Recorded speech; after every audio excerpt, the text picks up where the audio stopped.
suis la première femme directrice générale de l'UCI de l'histoire. On est seulement 2 dans l'ensemble des 28 fédérations internationales de sport olympique d'été à être femme directrice générale. Il y a uniquement une présidente dans l'ensemble de ces 28 fédérations. Donc on est encore peu de femmes dans la gouvernance du sport, dans la gouvernance du cyclisme également. On revient de loin parce que là, dans notre comité directeur, qui est un peu le conseil d'administration de notre fédération internationale, sur 18 membres, nous avons dorénavant 6 femmes, donc c'est-à-dire un tiers, mais sur les précédents mandats, on avait uniquement une femme. Donc on a vraiment aussi fait un gros travail au niveau de la modification de nos statuts pour s'assurer de quotas dans les organes donc de l'UCI, de nos confédérations continentales, de nos fédérations nationales. On continue à développer les compétences de femmes qui pourraient avoir un rôle à jouer dans nos organes, avec des formations qu'on met en œuvre aussi à travers le Centre mondial du cyclisme, après avoir identifié des profils dans les fédérations nationales, dans les confédérations continentales, parce que voilà, on a besoin de plus de femmes pour décider aussi pour notre sport. Et au niveau sportif, on a fait un gros travail déjà au niveau du développement du cyclisme féminin, avec la professionnalisation du cyclisme féminin, donc le cyclisme sur route, qui est quand même notre discipline phare. On a mis en place un circuit mondial qui s'appelle le UCI Women's World Tour et en fait qui regroupe les meilleures épreuves du monde avec les meilleures équipes femmes du monde. Et dans ces équipes-là, on a mis en place un certain nombre de critères obligatoires avec un salaire minimum, avec des congés maternité, avec pour les épreuves aussi du circuit en question, une obligation d'avoir une couverture en direct d'au moins 45 minutes de chaque épreuve pour pouvoir promouvoir, pour pouvoir avoir une vitrine donc à la télé dans un premier temps du cyclisme féminin.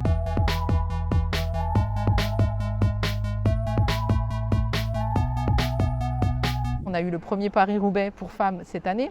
On aura le premier Tour de France femmes à partir de l'année prochaine en 2022. Donc c'est la première épreuve par étape de référence du cyclisme féminin, donc organisée par le grand organisateur ASO qui organise déjà le Tour de France pour les hommes. Et on s'assure aussi, et ça c'est un volet très important à mes yeux, que les femmes puissent évoluer dans un environnement qui est sain et en toute sécurité. Et là, je vous parle de harcèlement, je vous parle de toutes ces conditions qui sont dans la société un problème, mais qui sont aussi dans le sport. Et là, on a investi aussi au niveau de l'UCI, au niveau des ressources humaines. On a embauché un personnel dédié pour mettre en place des lignes de conduite à suivre, non seulement dans les épreuves, mais aussi dans les équipes, pour s'assurer que les femmes peuvent évoluer dans un environnement qui est sain et qu'elles n'aient pas à se faire de soucis par rapport à leur intégrité.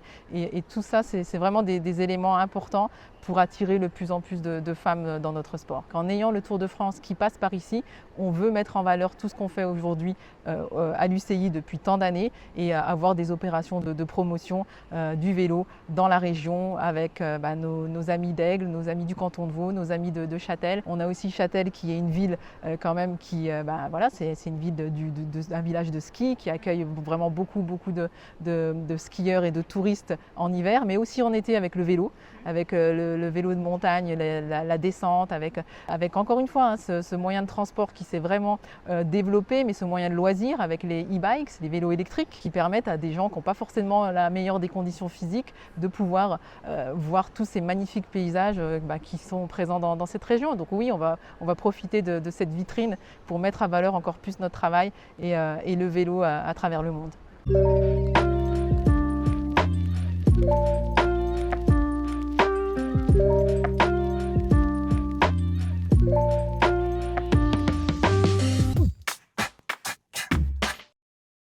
On a des élèves de la 6e à la 3e qui ont un triple objectif sportif parce qu'ils vont s'orienter peut-être à la fin de la 3e vers des pôles espoirs, vers un pôle France, donc poursuivre vers le haut niveau. Un objectif scolaire parce qu'ils vont devoir s'orienter après leur fin de 3e, donc soit dans une voie professionnelle, soit dans une voie classique, générale. Et puis ils ont aussi, le but du jeu, c'est que ce soit des sportifs. Pour nous, il faut que ce soit des sportifs qui se sentent bien dans leur peau, qui continuent le sport et dans leurs associations sportives dans leur futur et même en tant qu'adultes. Donc ça va se faire sur 4 ans, de la 6e à la 3e.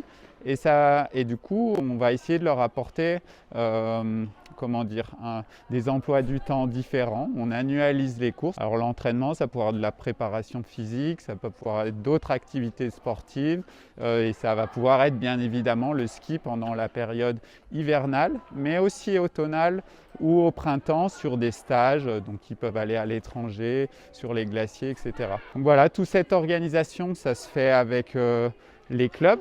Donc on a des interlocuteurs, donc moi j'ai un interlocuteur au niveau sportif, Robin Marula, qui est du coup le coordinateur sportif. Lui il est délégué par le comité Mont Blanc et du coup nous deux on travaille vraiment pour essayer d'organiser un petit peu toute la scolarité et les activités sportives de ces élèves, de ces enfants. Les sections sportives, en tout cas moi sur ce qui concerne le ski, il y en a 7 en Haute-Savoie. Par contre, qui permettent d'avoir des élèves qui vont plutôt vraiment vers le sport de haut niveau, considérés comme des pôles espoirs. Il y en a 2 au niveau du collège. Après, au niveau du lycée, il y en a un au Fayet, mais au niveau du collège, il y en a 2. Il y a à Thônes et ici. Ça nous permet aussi d'accueillir des élèves qui ne sont pas forcément juste de la vallée d'ici. On accueille des élèves de Bernex, on accueille des élèves de Châtel.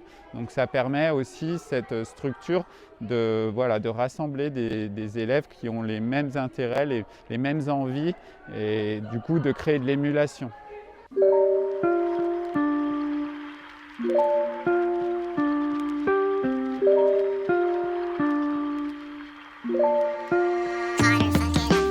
L'objectif ici, c'est de participer donc au socle commun de compétences et de développer donc des activités qui permettent de développer des compétences qui soient propres à l'éducation physique et puis des compétences qui sont générales et qui rejoignent ensuite les autres matières. L'entraide, l'écoute, le partage, la responsabilité, la prise de responsabilité.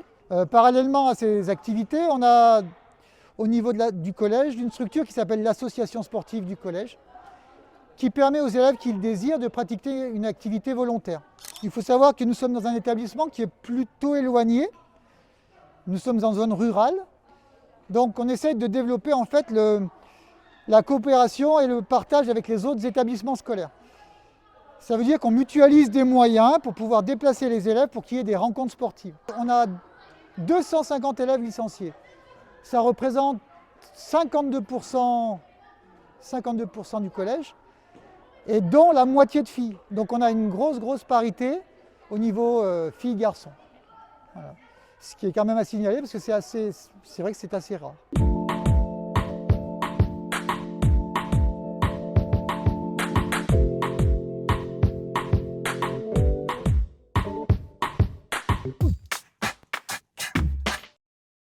On a fondé l'association Eden Boxing en 2019 suite à des constats que j'avais faits tout au long de ma carrière sportive. Pendant 10 ans, j'ai été boxeuse en compétition, aussi bien en Isère qu'en Haute-Savoie ou en région parisienne. Et il y avait toujours un constat qui revenait, qui était celui que la place de la femme était compliquée dans les salles de boxe. Mon club a vocation donc, de protéger bien entendu les femmes qui veulent se mettre à la boxe, de promouvoir le sport féminin, en l'occurrence la pratique de la boxe anglaise. Le but, c'est que les femmes puissent se décharger physiquement et émotionnellement et puissent parvenir à un mieux-être général. On a mis en place un système de garde d'enfants pour les mamans boxeuses. Donc, c'est-à-dire que les mamans peuvent s'entraîner tranquillement et on a une babysitter qui vient garder les enfants. Voilà, pour la maudite somme de 1 €, donc le mode de garde. Donc...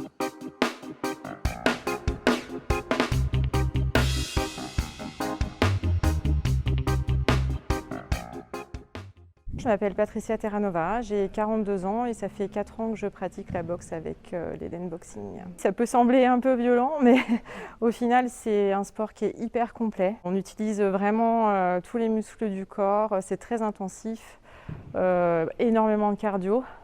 Et même au niveau de la tête, il faut aussi beaucoup de concentration et être synchro sur les mouvements, donc c'est vraiment génial. 1h30 de séance, on en ressort, on est bien bien détendu, bien à plat, et c'est exactement ce que je recherchais. Et j'ai continué pendant 4 ans dans cette association qui a un super état d'esprit, qui était à la base très féminin. Donc c'est vrai que c'est un sport assez musclé et on a un peu peur d'intégrer des associations où il y a de la mixité. Donc là, le fait d'être qu'avec des femmes, on est vraiment à l'aise.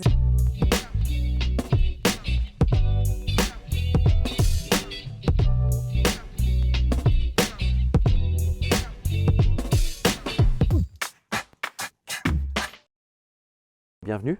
Bienvenue chez nous, bienvenue au Centre mondial du cyclisme. On sent que le mondial du cyclisme est un centre de préparation de sportifs de haut niveau. Le Centre mondial du cyclisme fête ses 20 ans cette année, 2002, 2022, et plus de 2000 sportifs qui ont été formés ici.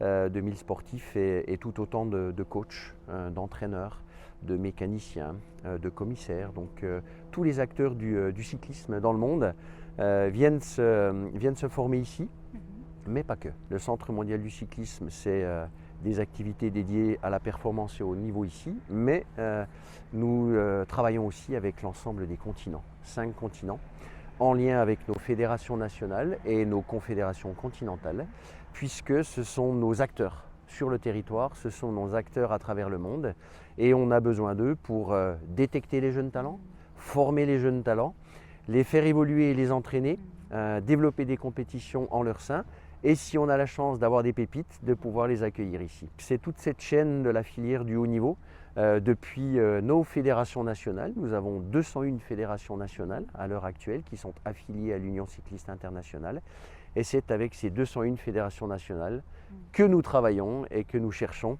les plus beaux talents dans toutes les disciplines olympiques, les 5 disciplines, c'est-à-dire la route, la piste, le BMX race, le BMX freestyle et le mountain bike.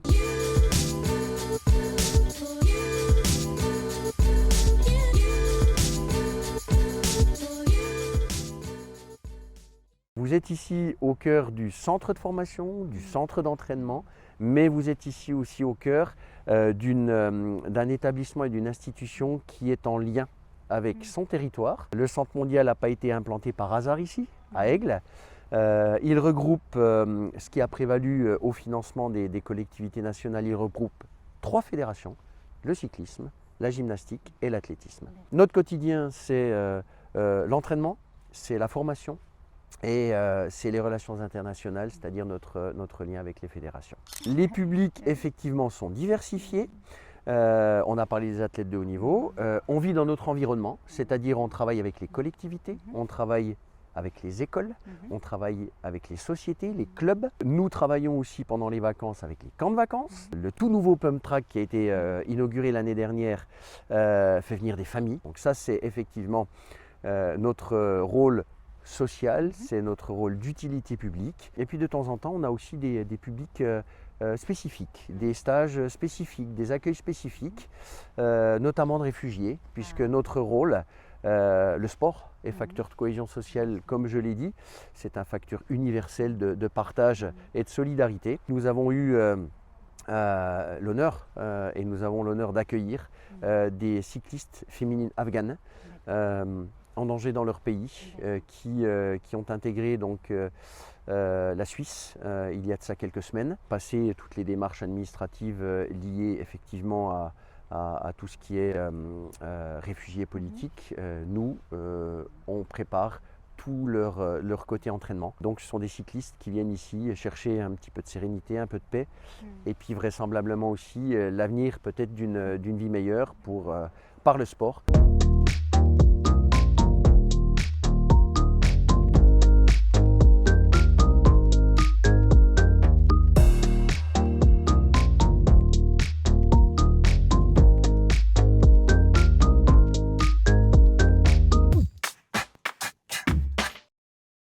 Alors, Base Nautique de Sierre a plus de 40 ans maintenant et on fait donc multi-activités ici, principalement la voile, l'aviron et le paddle. Depuis 10 ans, il y a une branche handisport qui fonctionne ici à Sierre. On commence à être bien équipé en matériel. Maintenant, avec la nouvelle structure qu'il y a là, l'accessibilité, elle est unique parce qu'on peut accéder à tout le bâtiment, et surtout accéder au lac.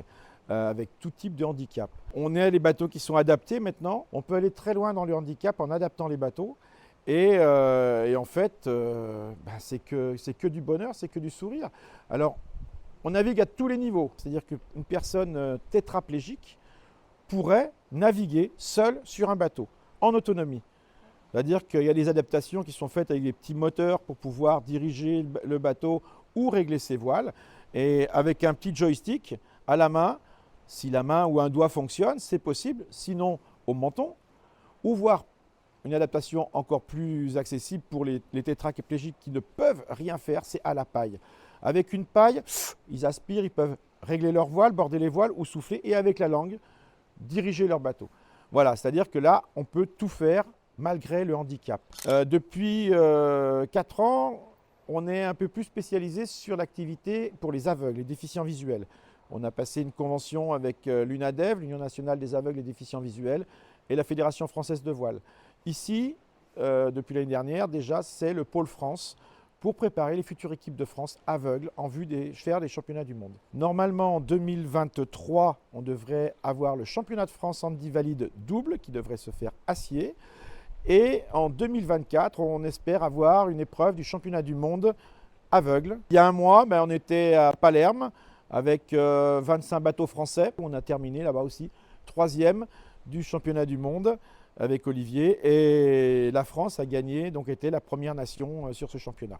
Pour notre santé, le sport est essentiel. C'est pourquoi nous soutenons les fédérations, la reprise des clubs et des associations sportives dans les meilleures conditions sanitaires et la relance de l'activité sportive avec le financement, grâce au Pass Sport, de l'inscription de 5,4 millions d'enfants en France. C'était Chablais Backstage, épisode 3 de la saison 3 depuis Morzine-Avoria qui s'apprête à vous recevoir, n'est-ce pas Gérald ? Oui, on vous attend sur les pistes le mois prochain.